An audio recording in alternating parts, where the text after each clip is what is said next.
Hello, and good afternoon from Portugal. Good morning, or possibly early afternoon to you, wherever you are in the US. I expect we've got people on the East Coast as well as on the West Coast joining us today. So I'd like to introduce myself first. My name's Bruce Hawker, and I've been invited to host the webinar. I run a company called Open Media. We publish magazines and newspapers here in Portugal. I'm also the organizer of the Living in Portugal seminar events, which take place all around the US actually, and in other countries. So a little bit about me. I've lived here in Portugal for 47 years. I'm also in the property business as well. Also sit on the board of the British Portuguese Chamber of Commerce. So very brief synopsis there for you. I'd like to introduce our speakers to you one by one. So ladies first, Shelley Wren. Shelley works with the Sovereign Group. So Shelley, just tell us a little bit about yourself. Hi, hello everybody. Thank you for coming on to the webinar today. So my name is Shelley. I head up private client advisory and all aspects to do with residency and tax planning in Portugal. We work on a global basis. I've been in the industry for a very long time.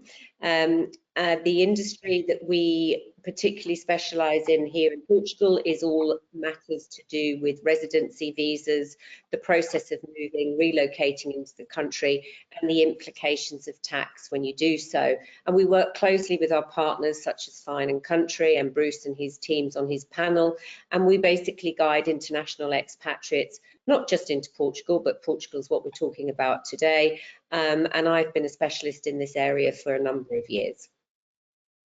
Thank you, Shelley. Steve, tell us about yourself.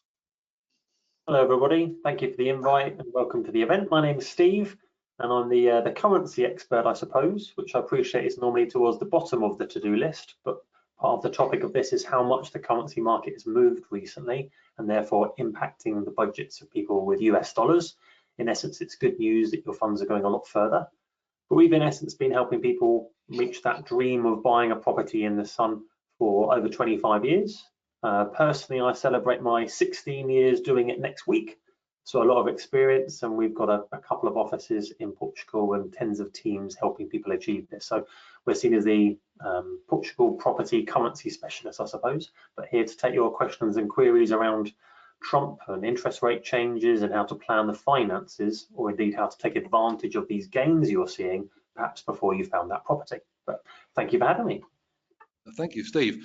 I should just remind everybody who is in the audience, if you'd like to post any questions now during the webinar, we'll do our best to answer all of them. So please feel free to put anything in, and they'll be sent over to us to answer as quickly as possible. So George, our other panelist with Fine & Country Real Estate. George, tell us a bit about yourself and Fine & Country, please. Yes, hello.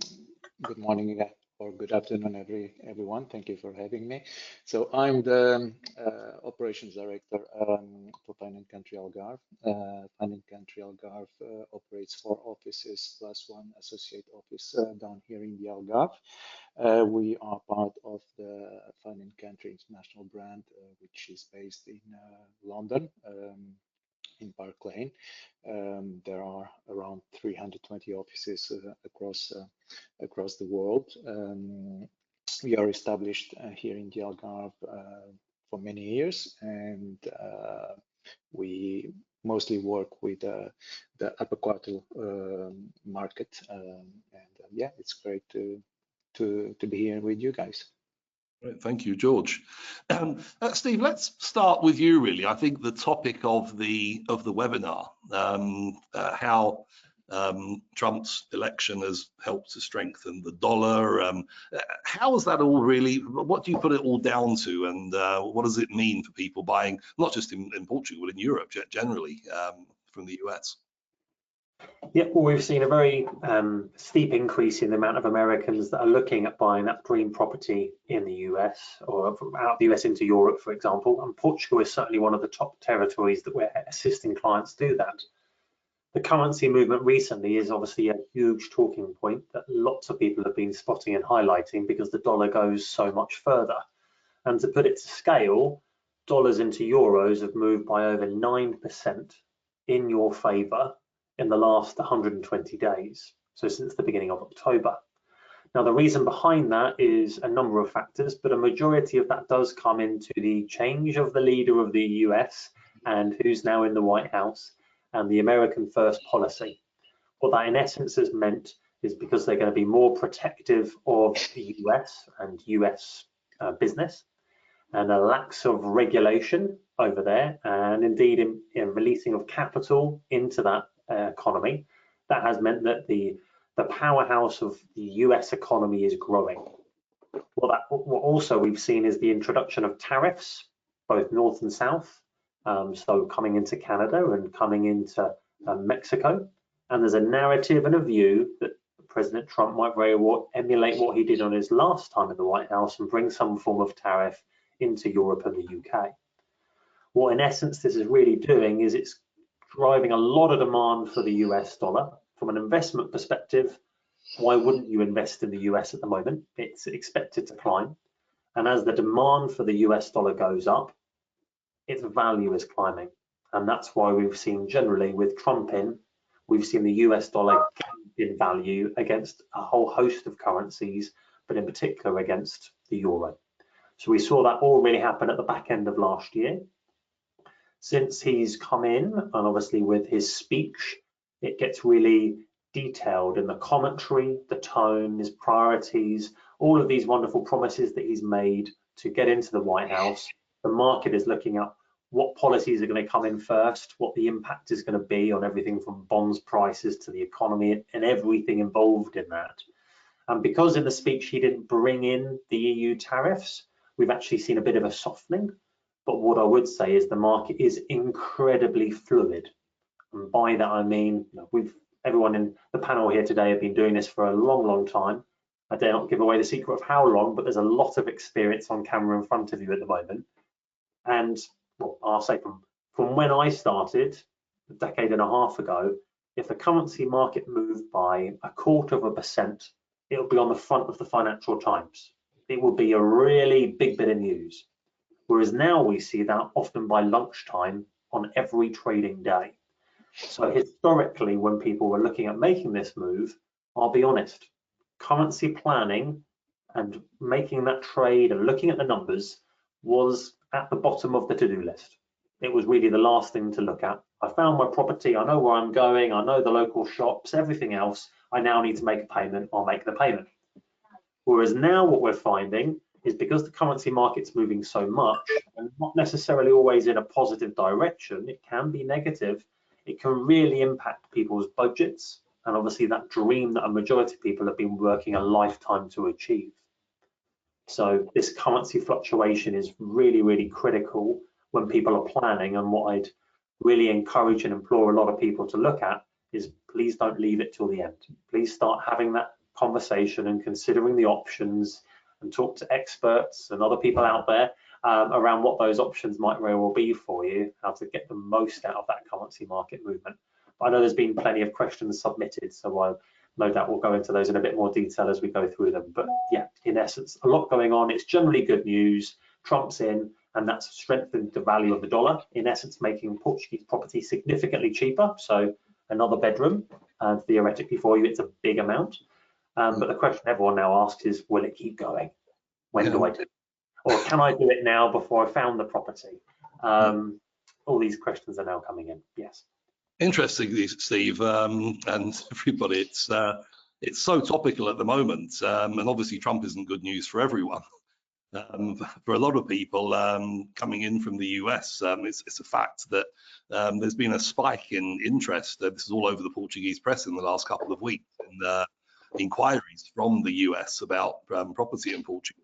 I was actually contacted by a journalist last week from Visão, which is Portugal's largest circulation news magazine, and they wanted to interview me about my US events. And the title of the article in the Portuguese press coming out, actually comes out in print next Thursday, is Trump's Refugees.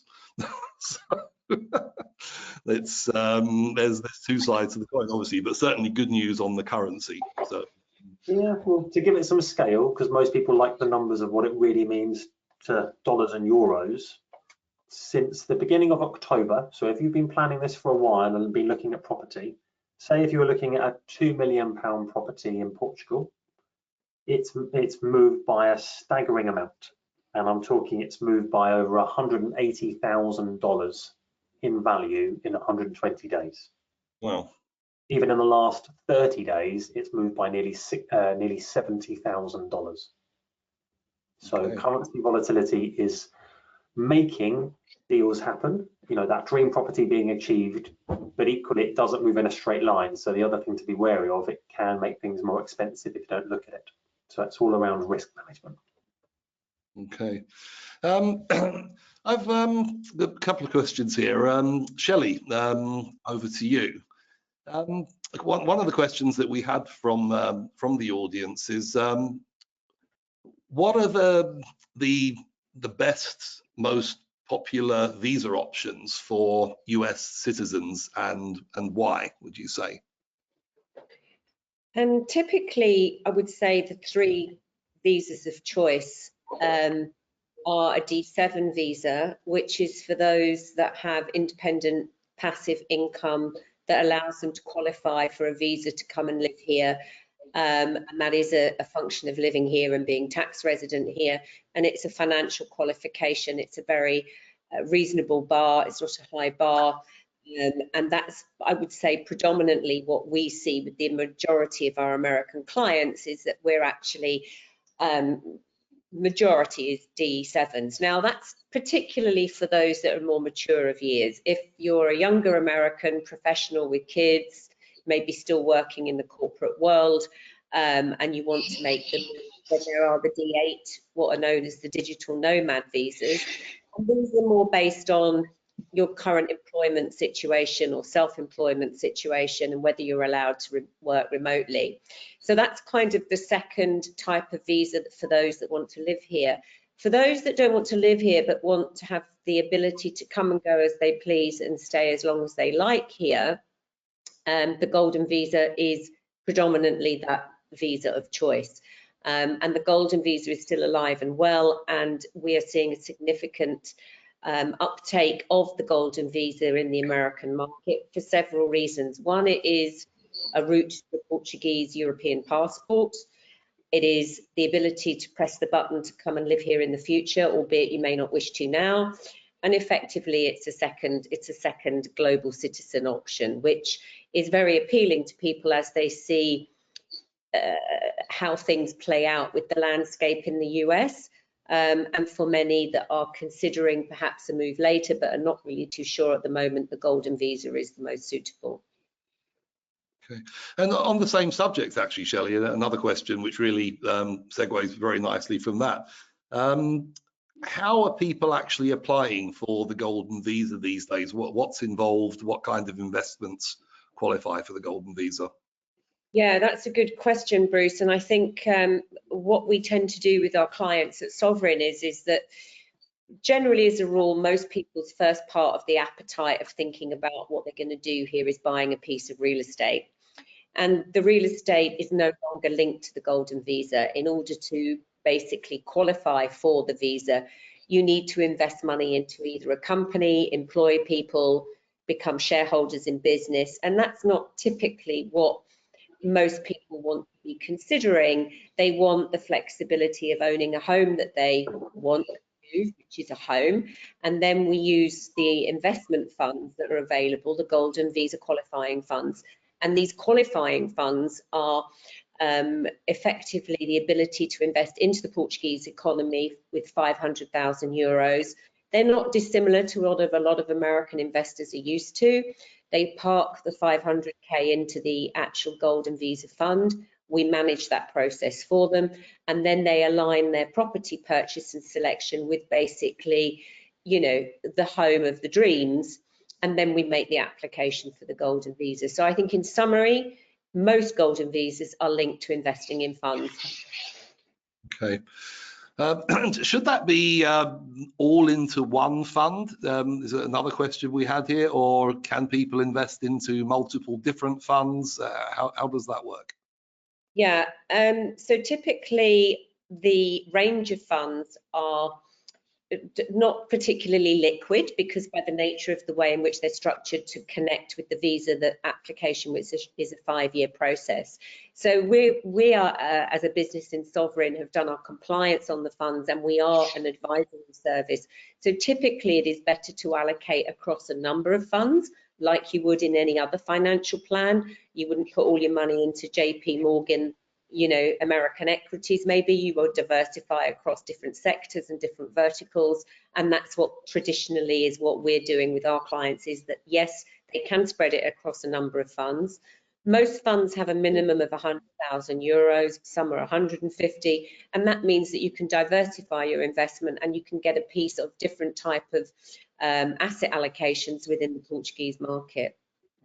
Okay, thank you. So still on the subject of investment then, George, what's happening on the Portuguese real estate at the moment? How's the year started off? How's January been? And what was, in a nutshell, how would you say last year shapes up? Well, the market is really very active at the moment. Compared to last year, this January has been fantastic for us at Finance Country. We really have agreed quite a few deals, which wasn't the case last year. But last year we had that situation with government. We were heading to elections for a new prime minister, so people were a little bit on hold. But 2024 for us, at least at Finance Country, was one of our best years, and the market in Portugal has increased. So in prices overall, the prices have increased by 10% in 2024. Number of transactions went up by 17% compared to 2023. So there was 17% more houses, so properties sold in 2024 than in 2023. I do not foresee a slowdown on the demand, because the demand is really strong. There is less and less offer. There is a lot of new construction coming into the market, but we are talking about new construction that will be ready in 2 years' time. So basically, you acquire it today, but it will be ready in a 2 years frame time. So yeah, very active market, a lot of demand. The American market at Finance Country became our third biggest market, just behind the UK market and the German market. So really a very strong demand from the US. Okay, thank you. And George, tell us how is the buying process when somebody wants to invest in a property in Portugal? How does that actually move forward? What are the steps, and how long typically does it take? What hurdles and what can get in the way? So explain to us how that all works. Well, it all depends a little bit on which kind of property you're buying. If you're buying a new property on a brand new development or a brand new property, it's pretty much straightforward. Basically in Portugal, you could visit a property in the morning and sign the deed in the afternoon if all the documents would be ready, if all the finances were sorted out with Steve beforehand and the money is already in Portugal. But of course, that doesn't happen a lot. So for a standalone villa, So first of all, there is the negotiation with the vendor. So basically, the buyer is going to put in an offer, which will be introduced to the vendor, then accepted, not accepted. So that's the negotiation part. Normally, it takes just a few days. We always advise then the buyer to make his offer subject to a survey, so that an engineer comes and checks on the property that everything is all right with the property, not only with structural and hidden problems that a property might have, or some illegalities a property might have. Knowing that this is something that in Portugal it's somehow cultural. It's starting to change, but a lot of properties have some kind of small illegalities. For example, you would have a property which on the municipality plans, you have a carport, but then the owner just closed that as a garage. So it's all small things that need to be checked. So the lawyers, the surveyor is going to point out those issues, which aren't big issues, I would say. So between the time that you make an offer, that the offer is accepted, that the due diligences are done by your lawyer, the minimum time frame you're looking at is at minimum a month time. So, but normally it takes 3 months. That's the regular time. But then it's again. Is that until the deed, or until because you have a stage before the deed, don't you? The promissory contract. Yes, we have the promissory contract which secures you the house. So normally the promissory contract, once that the due diligences are done and the survey is done, it takes about 2 weeks to have that promissory contract secured, which is very important to do quickly, because unlikely in the US, where most of properties are on a sole mandate, so they are so there is an exclusive contract on the property. In Portugal, many agencies can have the same property, so you can have an offer accepted today, and tomorrow another agent goes there with another buyer which makes a higher offer, and the vendor goes back on his word and agrees a sale with another with another buyer. So what we always recommend, of course, once we agreed on a price, so it's to pay a reservation fee so that the property goes out of the market, so that you have the time to prepare the promissory contract, which normally takes up 2 weeks time, and only once the promissory contract is signed, then you have the property secure. And even that, so it means the vendor can always come back and say, okay, I do not wish anymore to sell. But in this case, he needs not only to give you back the deposit that you have paid, which normally is 10%, but he needs to give you an indemnity of the same amount. Meaning, for example, let's say you put a deposit of 100,000, so the vendor, if he walks away from selling the property, he will have to pay you $200,000. So that's basically the process here in Portugal. Okay. Steve, over to you now. How does the services that a foreign exchange company such as Lumon, the company you work with, how does it differ to working with the bank, and what could people gain from working with a forex company, should I say a reliable forex company, as opposed to working with their bank? Great question. This is one that in the US, a lot of clients haven't necessarily come across our industry before, whereas in the EU, it's fairly common. We're quite a big player in this space. So us here, we're trading about 30 million sterling a day. We're doing kind of billions and billions and billions a year. But from a client's perspective, why would a client use a currency specialist over just going to their bank? And those values have evolved as well in the time that I've been doing it. You know, when I first started, it was all around offering simply bank beating exchange rates. And in the nicest of ways, if we couldn't do that, we wouldn't be here. Then it kind of evolved to being more accessible and more personable, because again, that's asked the question, when was the last time your bank rang you?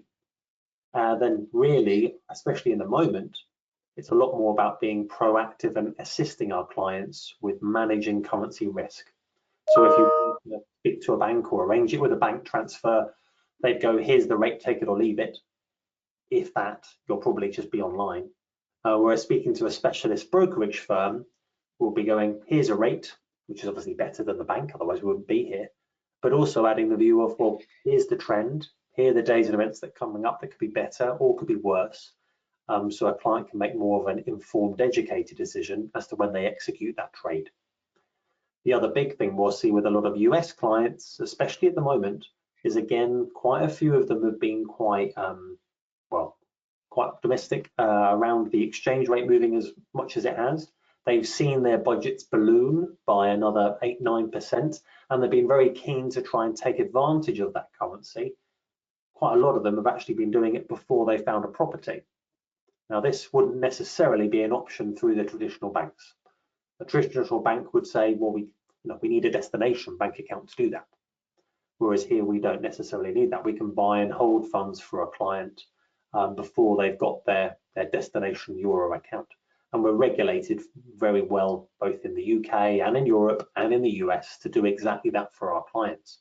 So people they get, in essence, it's better, if you're interested in better rates and better service than the other banks, we should be talking. Over and above that, there's more around trying to be proactive to help people with timing those transactions. And then also it's around widening your trading window. Again, back to my prior point, historically people would go out on a wonderful viewing. They'd fall in love with a region. They'd learn about the schooling, the shops, the community. They'd find the dream house, and then they'd come to currency, pay the bill. But nowadays, with the market moving, they do that at the beginning on the basis that X equals Y, and it doesn't always add that when the bill comes in. At the moment, it's great because it's much better, but what happens if it gets worse? So there are clients that will come to us and go, I want to take advantage of the game. I want to buy my euros now so I can be in a stronger situation when I go and view later on in the year. So yeah, that's really the big differences between a specialist currency firm over just going to your local bank.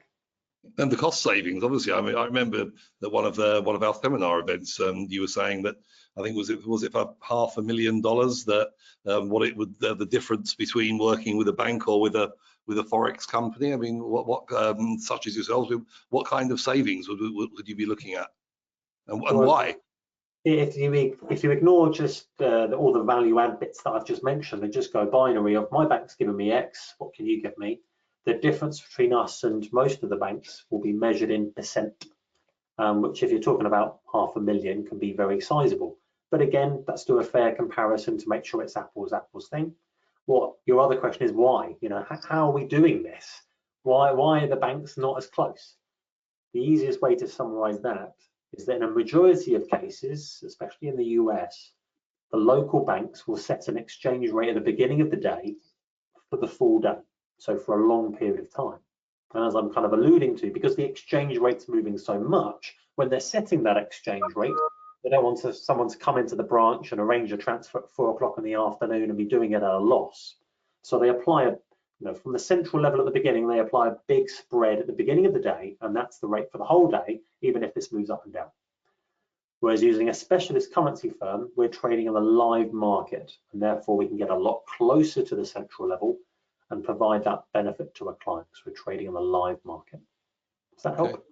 Yeah, well, they're interesting. Yeah, Shelley, a taxation question now. One of the questions that we had from a member of the audience, for somebody continuing to work remotely for US-based companies, how would taxation in Portugal work? So what would they get taxed if working for the US company but living here? How would that work? Well, there's a couple of different scenarios there. People, if they're currently employed and continue to be employed by a US entity, and they have their social security and all of their taxes in the US being paid, typically what happens is the company that is allowing them to go and work overseas to continue to pay them puts them on what's called a payroll provider service. These are very normal all over Europe and in fact in Asia and the Middle East. And the payroll provider will deduct tax at source on that income, and then subject to the taxation credits on the double taxation agreement will determine what tax is actually credited back in the US and what the Portuguese will be able to have. So there are double taxation agreements when it comes to employment income and how you are taxed in the US on that income. Then added to that, if you're a freelancer and you come in here and you don't come in on an employment contract out of the US, but you're freelancing to US companies, you are effectively determined by the Portuguese as self-employed. And if you're self-employed, you will be subject to taxation here on your self-employed income. And then again, because you will have tax issues in the US, federal and or state, then there are double taxation agreements. So the US is not quite like every other country and citizen that comes in here. There is the double taxation agreement where the US tends to take the tax dollar first, and then credits are assessed depending on what the Portuguese will take on tax. So it's unlikely that you're going to see yourself double taxed. But again, it is on a case-by-case basis, but payroll providers generally support Americans, and if you're self-employed, then consultancy work can be considered self-employed. I know you touched on the residential visas before, but the digital nomad visa, there's a large tax break in there, isn't there? For how does that work? Well, the digital nomad visa there's two kinds. One is, are you just going to come for a year? And if you're just going to come for a year and you carry on paying tax in the source country of origin in the income, then the Portuguese will give you that 12 months on your visa coming in and not put you on subject potentially to social security. However, if you're coming in on a D8 visa and you're going to be becoming permanently resident here, then all the same rules apply to you as everybody else. Is it employment income? Is it self-employed income? Where is it coming from? How is it being taxed in the state of origin?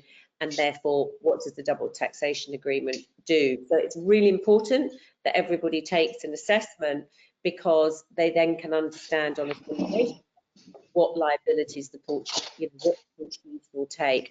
Bearing in mind that America is a very low tax environment by comparison to Portugal.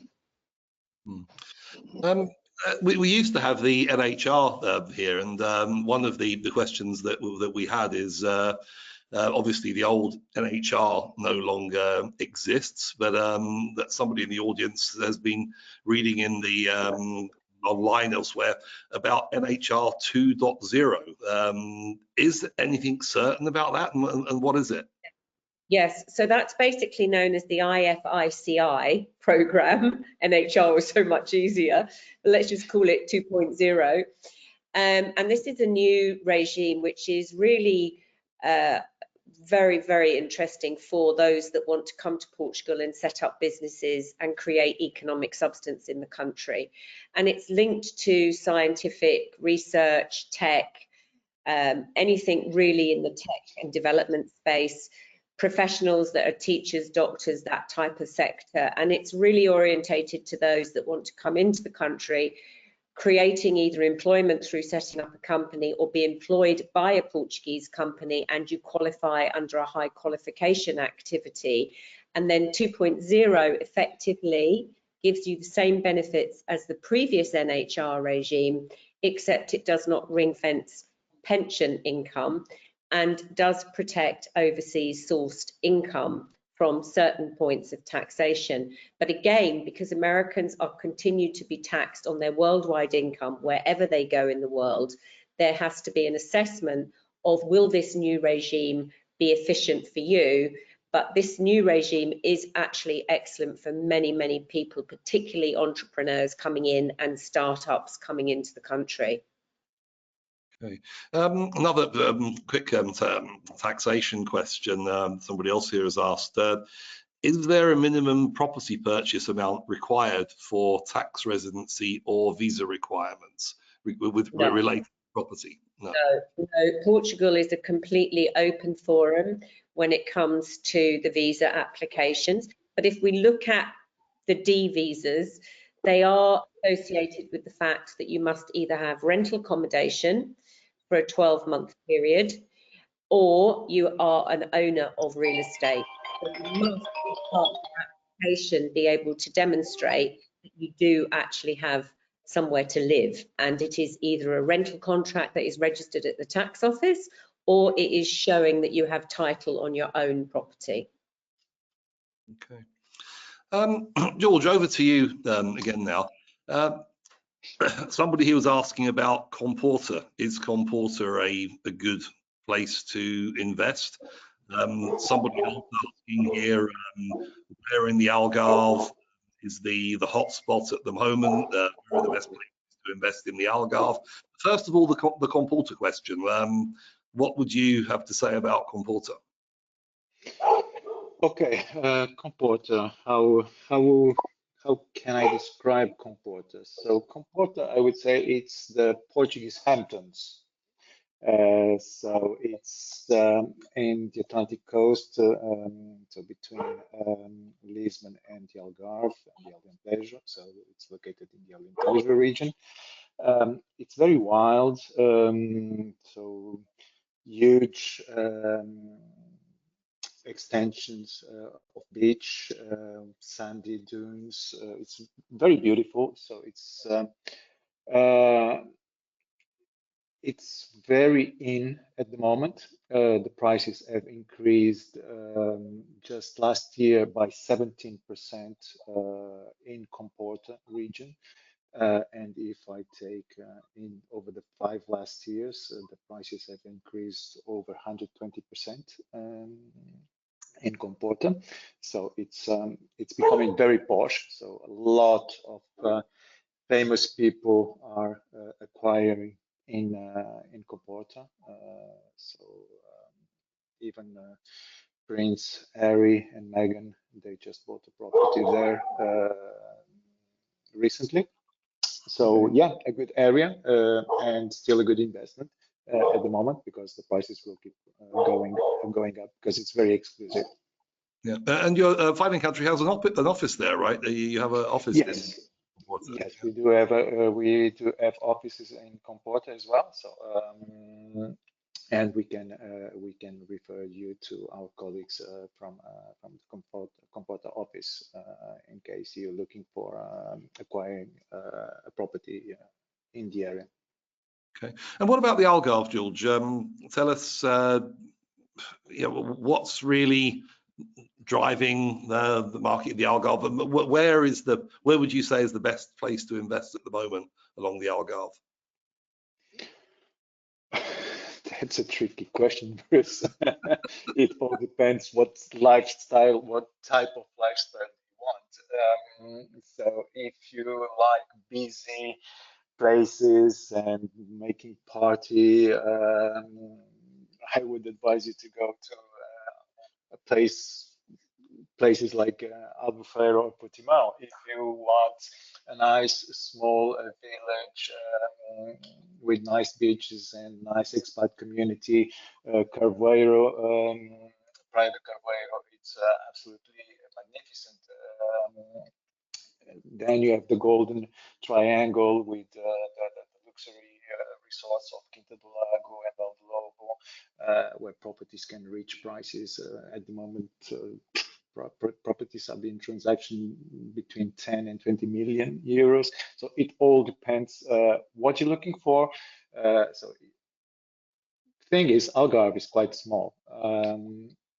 You can be inland, but being inland, it doesn't mean that you are very far from the coast. So I myself live inland, but I'm just 20 minutes drive from the coast and from the beaches.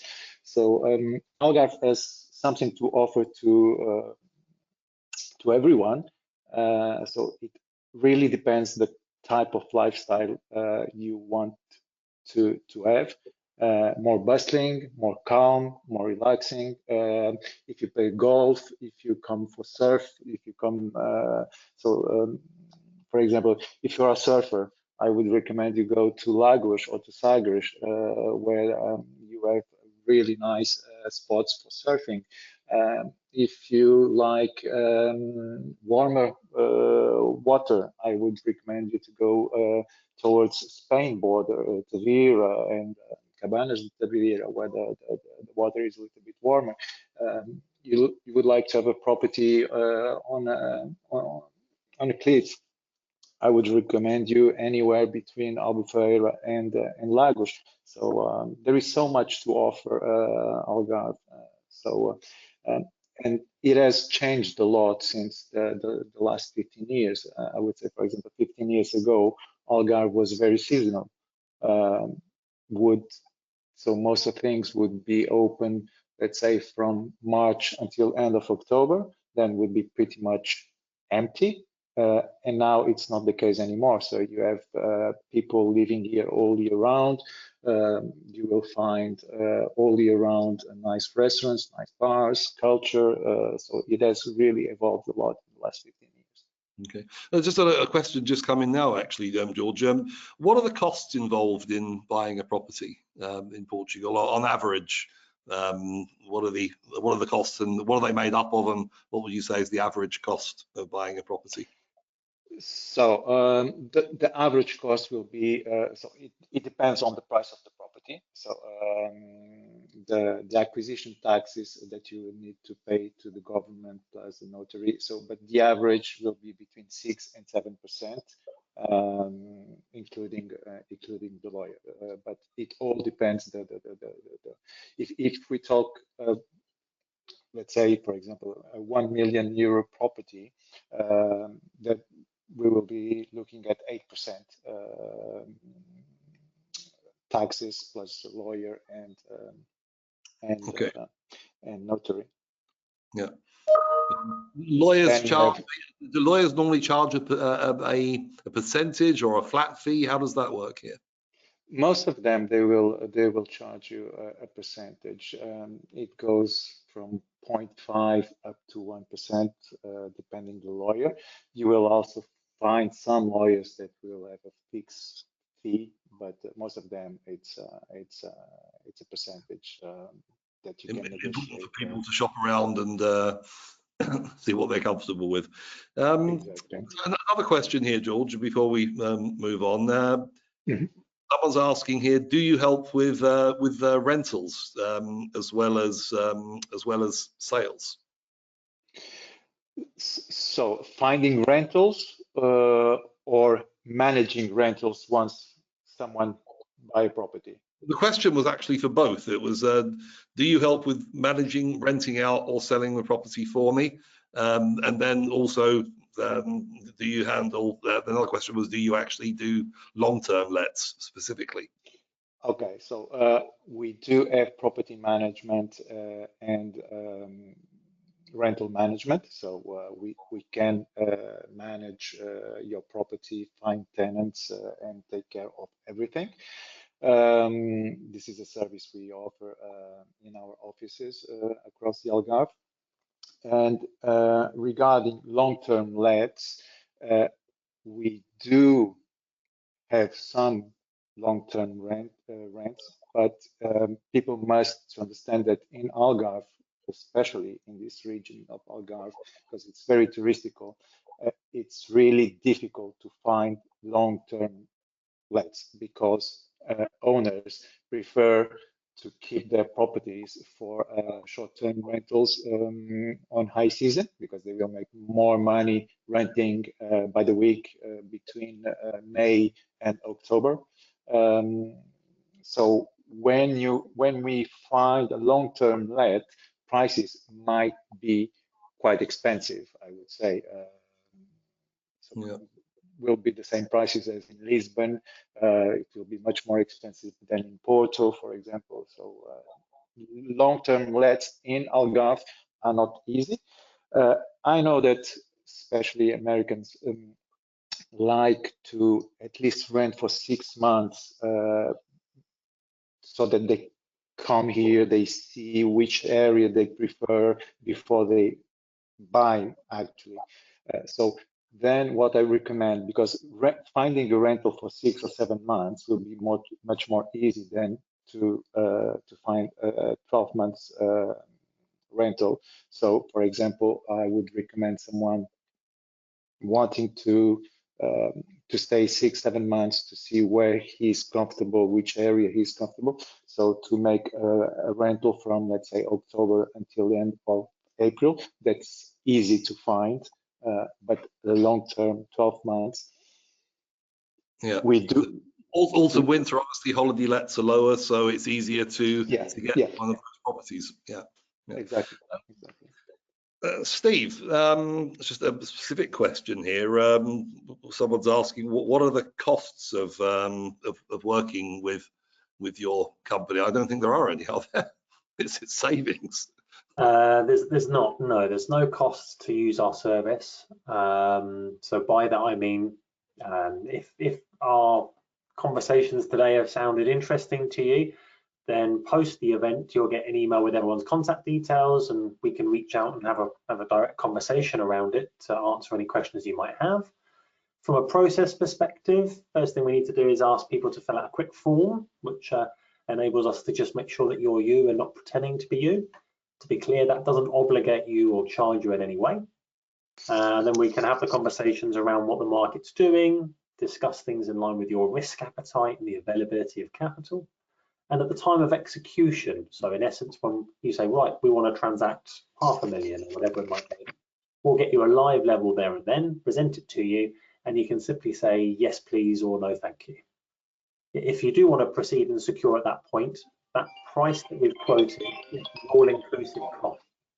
So that doesn't mean that you'll get an invoice or a bill 30 days thereafter. That's the total amount that we'll be sending out on your behalf.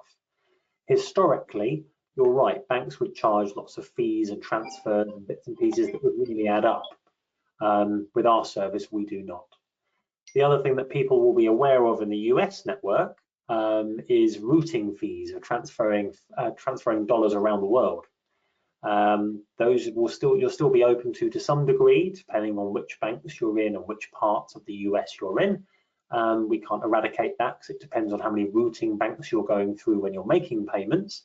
But here we're here to mediate that. We're here to help with that. So yeah, there's a quick answer and a bit more of a comprehensive answer for some others. Hopefully that's helpful. Okay.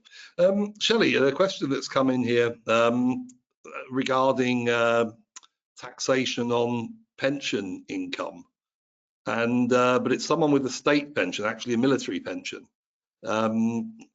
Is that different to how somebody with a private sector pension that would be taxed, I suppose, in Portugal under the normal income tax rates? Is it different for state pensions, and which one specifically?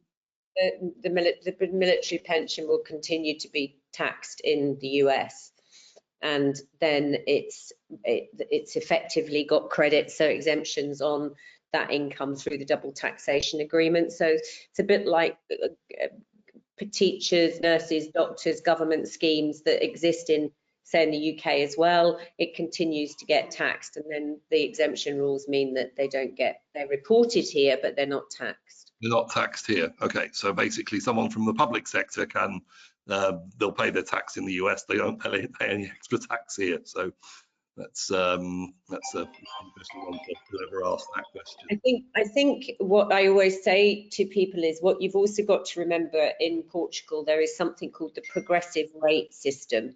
So all of your income gets pulled into a bucket, and then subject to how much of it is determines the rate of tax in Portugal, and then the exemption rules are then assessed subject to how much that is and where it comes from. So we have simulations and models where we punch in those details and numbers, and then we can tell people exactly where their exemptions sit and so forth. So it's you know, America has one of the most robust double taxation agreements with all jurisdictions, and Portugal's the same. Okay. Right. Well, I think this is more or less wrapping us up, guys. I'd like to thank you for everybody for taking part in the webinar. And just to add that depending on where you are in the US, where we have our next Living in Portugal live seminar sessions coming up in March. So we're in Houston on March the 1st, Philadelphia on March the 5th, and Boston on March the 8th. And we're going to have lawyers with us, taxation experts.